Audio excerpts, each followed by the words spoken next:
এদিকে ঢাকা মহানগর গোয়েন্দা হেফাজত থেকেই কোটা সংস্কার আন্দোলনের সব কর্মসূচি প্রত্যাহারের ঘোষণা দিয়েছে বৈষম্য বিরোধী ছাত্র আন্দোলনের ৬ সমন্বয়ক। গেল রাতে ঢাকা মহানগর গোয়েন্দা অফিসে ধারণ করা ভিডিও বার্তায় সমন্বয়ক নাহিদ ইসলাম বলেন, কোটা সংস্কারে তাদের মূল দাবি পূরণ হয়েছে। সুষ্ঠু পরিবেশ নিশ্চিত করে সব শিক্ষা প্রতিষ্ঠান দ্রুত খুলে দেওয়ার আহ্বান জানান তিনি। কোটা আন্দোলন ঘিরে সহিংসতা ও অনাকাঙ্ক্ষিত ঘটনার নিন্দা জানিয়ে তদন্ত করে দ্রুত বিচারের দাবিও জানান এই সমন্বয়ক।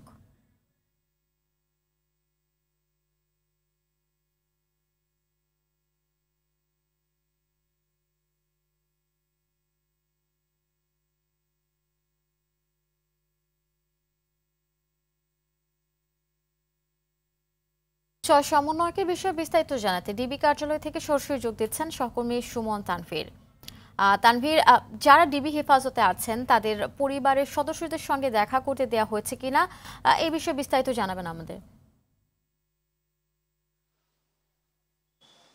আপনি কিন্তু জানেন আজকে শুক্রবার থেকে যদি ধরি প্রায় ৩ দিন এবং সার্জিস সহ যে দুই সমন্বয়ক অর্থাৎ তাদেরও 2 দিন অর্থাৎ 2 থেকে 3 দিন হলো কিন্তু এই গোয়েন্দা বিভাগের কার্যালয়ে কিন্তু 6 সমন্বয়ককে রাখা হয়েছে। এবং গতকাল আমাদের ডিবি প্রধান হারুনুর রশিদ কিন্তু আমরা যখন প্রশ্ন করেছিলাম তখন কিন্তু তারা জানিয়েছিলেন যে তাদেরকে আসলে হেফাজতে রাখা হয়েছে, অর্থাৎ তাদের নিরাপত্তার স্বার্থে তাদেরকে এখানে নেওয়া হয়েছে। তাদের আশঙ্কা যেটা তারা তাদের জায়গা থেকে প্রকাশ করছেন যে লাস্ট যে আন্দোলনের নামে যে সহিংসতা হয়েছে আমাদের বাংলাদেশ রাজধানী সহ বাংলাদেশে, সেই সহিংসতায় তাদেরকে আসলে ব্যবহার করা হয়েছে। ভবিষ্যতে যাতে তাদেরকে কোনোভাবে ব্যবহার করা না হয় সেই জায়গা থেকে তাদেরকে কিন্তু এই ডিবি কার্যালয়ে তাদের হেফাজতে রাখা হয়েছে, তাদেরকে যাতে কেউ মোটিভেট করে তাদের নিজেদের মতো করে ব্যবহার করতে না পারে। আর যে পরিবারের কথাটি বলছেন, গতকাল আমরা দেখেছিলাম পরিবারের সদস্যরা কিন্তু এখানে এসেছিলেন এবং পরিবারের সদস্যদের এই যে ডিবি কার্যালয়ের মিন্টু রোডটি কিন্তু গতকাল অনেক বেশি আইনশৃঙ্খলা বাহিনী দ্বারা আসলে বেষ্টিত ছিল এবং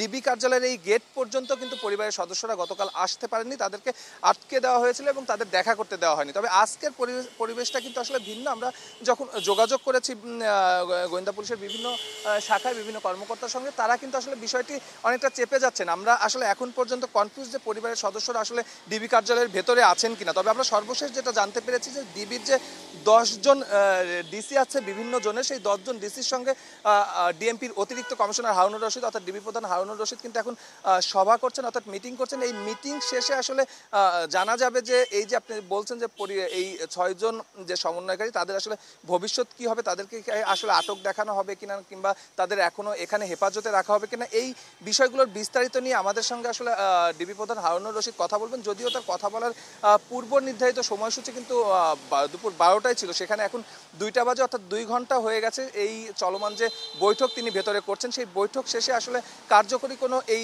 6 সমন্বয়কের ভবিষ্যৎ নিয়ে হয়তো তিনি আমাদেরকে কিছু জানাবেন এবং সেখানে আসলে পরিবারের সদস্যরা থাকেন কিনা সেটিও নিশ্চয়ই পরবর্তী সংবাদে আপনার সঙ্গে যুক্ত হয়ে আমরা জানাতে পারবো।